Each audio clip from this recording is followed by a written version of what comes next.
Venga, arrancamos. Vamos a meternos de lleno en este análisis histórico para descubrir cómo las 13 colonias pasaron de debatir unas cuantas ideas en papel a literalmente organizar una revolución sin precedentes. Esta clase está pensada especialmente para estudiantes de tercero de telesecundaria, porque entender todo este proceso es absolutamente clave para comprender cómo funcionan las naciones modernas de hoy en día. Vamos a ello.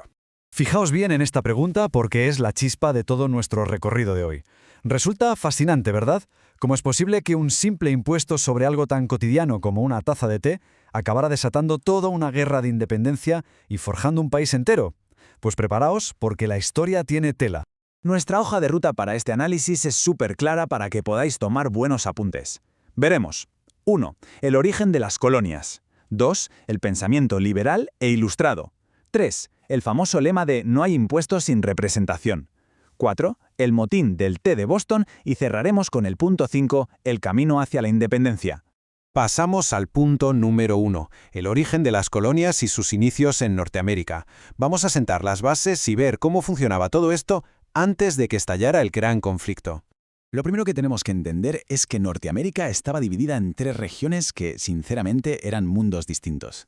Por un lado, al norte tenemos a Nueva Inglaterra, puritanos que buscaban libertad religiosa y se ganaban la vida con la pesca y el comercio. Luego están las colonias centrales, conocidas como el granero, que producían muchísimo trigo y tenían una diversidad cultural brutal. Y por último, las colonias del sur. Aquí la economía dependía de inmensas plantaciones de tabaco y arroz, un motor económico que de forma trágica y directa se sostenía totalmente en la mano de obra esclava. Y aquí entra un concepto fundamental, la famosa negligencia saludable.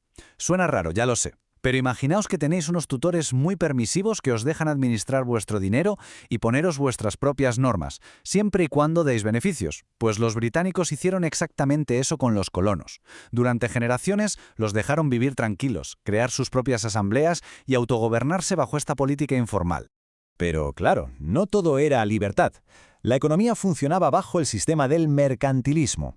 A través de las leyes de navegación, los colonos estaban atados de manos. Tenían que mandar sus materias primas a Inglaterra usando exclusivamente barcos británicos, y luego estaban obligados a comprarles los productos manufacturados.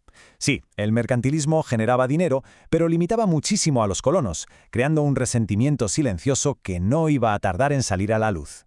Vamos al punto 2. Pensamiento liberal e ilustrado, o lo que es lo mismo, nuevas ideas que eran muy peligrosas para la época. Veamos qué cambió en la mente de esta gente. Fueron 2 corrientes intelectuales enormes las que encendieron la revolución. Por una parte, el liberalismo de figuras como John Locke o Adam Smith, que defendía a capa y espada el libre mercado. Y algo revolucionario, que todos nacemos con unos derechos naturales intocables, como la vida, la libertad y la igualdad. Y por otra parte, la Ilustración de Montesquieu y Rousseau, que trajo la idea del contrato social y de dividir los poderes del gobierno para evitar tiranías. Mezcla todo esto y tendréis una base intelectual potentísima.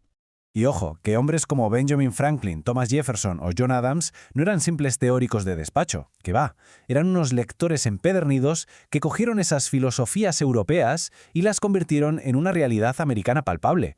Utilizaron cosas tan cotidianas como la imprenta o los tribunales para meter esas altas ideas sobre la prensa libre y los juicios justos directamente en el día a día de las colonias. Y si hablamos de llegar a la gente, tenemos que mencionar a Thomas Paine y esta cita de su panfleto El sentido común. Él usó un lenguaje súper directo y sencillo para convencer al colono de a pie de algo radical, que formar una república equitativa era 1000 veces mejor que soportar los caprichos de una monarquía extranjera europea. Sus palabras corrieron como la pólvora. Llegamos a la sección 3. No hay impuestos sin representación. El fin de aquella negligencia saludable que vimos antes.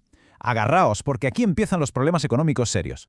Nos plantamos en 1763. Gran Bretaña acaba de ganar la guerra franco-india, pero a cambio se ha quedado ahogada en deudas. ¿Qué hace entonces el Parlamento? Pues corta por lo sano y se acabó la tolerancia. De repente, en 1764, imponen unos aranceles estrictos al azúcar. Y al año siguiente se sacan de la manga la ley del timbre, cobrando impuestos por absolutamente todo, papel oficial. La fiesta de la autonomía se había terminado. Y claro, ahí es cuando surge este famosísimo grito de batalla. Los colonos estaban indignadísimos, y no era solo por tener que rascarse el bolsillo. Sentían que sus derechos fundamentales como ciudadanos ingleses estaban siendo violados, porque les estaban cobrando impuestos desde un parlamento en Londres donde ellos no tenían ni voz ni voto. Era una cuestión de justicia básica. La resistencia fue inmediata, como una inmensa partida de ajedrez. Aparecen grupos secretos como los Hijos de la Libertad liderando protestas en la sombra. Los comerciantes locales deciden boicotear masivamente los productos británicos para hacerles daño económico. Y lo más impactante, vemos a 9 colonias distintas juntándose por primera vez de forma coordinada en 1765. Se estaban uniendo de verdad. 5. Ese es el triste número de colonos que murieron a manos de soldados británicos durante la masacre de Boston en marzo de 1770. Este dramático derramamiento de sangre disparó las tensiones por las nubes y demostró a todo el mundo que la época de las protestas pacíficas estaba llegando a su fin. Pasamos a la sección 4, el motín del té de Boston, la chispa definitiva de la rebelión. Vamos a sumergirnos en la protesta más famosa de la historia. Fue un bucle de acción y reacción imparable. Paso 1. Los británicos aprueban la ley del té para rescatar a la Compañía Británica de las Indias Orientales, dándoles el monopolio. Paso 2. Esto enfada tanto a los colonos que organizan el motín del té y destrozan todo el cargamento. Paso 3.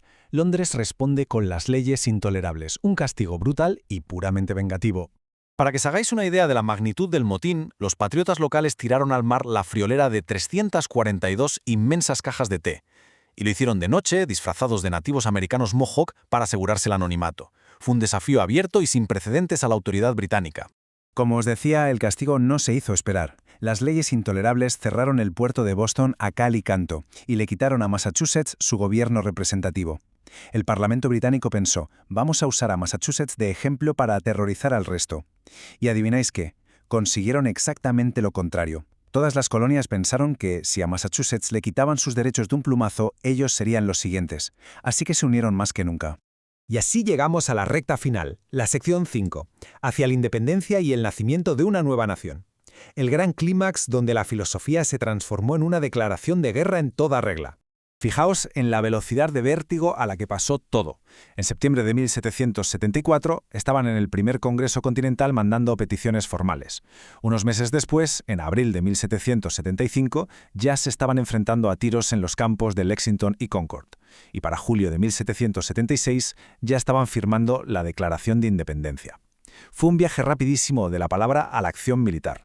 Y es súper interesante ver cómo textos como la Declaración de Derechos de Virginia cogieron aquellas ideas abstractas de Locke y Montesquieu y las convirtieron en leyes reales. Por primera vez dejaron por escrito la separación de poderes para evitar tiranías, defendieron el derecho natural a la vida y la propiedad y garantizaron por ley la libertad de religión y de prensa. Estaban creando el molde de las democracias modernas.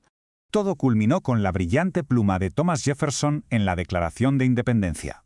Esta frase, que es todo un icono histórico, cambió por completo las reglas del juego. Cogió la filosofía ilustrada y la usó como un arma moral letal contra la monarquía absoluta. Dejó claro que el poder ya no venía por derecho divino de los reyes, sino de los derechos humanos inalienables. Y para cerrar esta clase quiero dejaros una pequeña reflexión. Pensad por un momento en cómo ese monumental giro histórico del siglo XVIII sigue dando forma a nuestros gobiernos actuales. Esas decisiones revolucionarias son la base de nuestras constituciones hoy en día. Y si aquellos pensadores fundadores pudieran ver el mundo moderno, ¿creéis que sentirían que sus grandes ideales de libertad e igualdad realmente se han cumplido? ¿O quizá pensarían que nos hace falta otra pequeña revolución? Ahí os lo dejo para que lo penséis.